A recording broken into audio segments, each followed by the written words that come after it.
كلية العلوم السملالية أبواب التسجيل فتحت منذ الثاني من شتنبر الجاري إلى غاية نهاية هذا الأسبوع.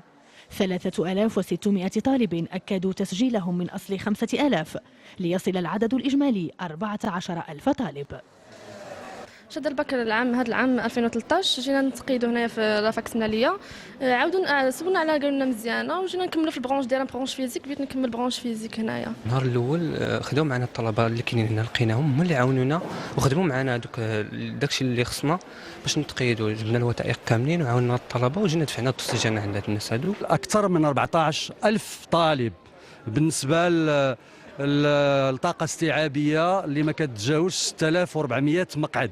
هذا تعني بانه كاين فعلا صعوبات بالنسبه، كاين شويه ديال الاكتظاظ، ولكن الكليه عبأت جميع البنيات التحتيه ديالها باش يمكن نمتصوا هذه الطاقه الاستيعابيه. جامعة القادعية تضم 13 مؤسسة بين مراكش، الصويرة، السفي وقلعة سراغنا. الاكتظاظ يبقى المشكل الرئيس. الجامعة تحاول تجاوزه بتوسيع تدريجي للبنيات التحتية.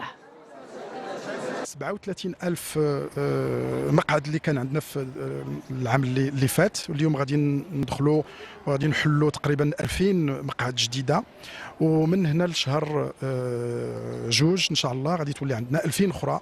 دونك غادي نوصلوا لاكثر من 40,000 مقعد بالنسبه للطلبه اللي غادي تكون عندنا تقريبا 65,000 طالب. وفي المستقبل القريب مركب جامعي من 165 هكتارا سيفتح أبوابه بتمنصورت. مشاريع تعلق عليها جامعة القادعيات أملا كبيرا لامتصاص الاكتظاظ واستيعاب الطلب المتزايد على كليتها.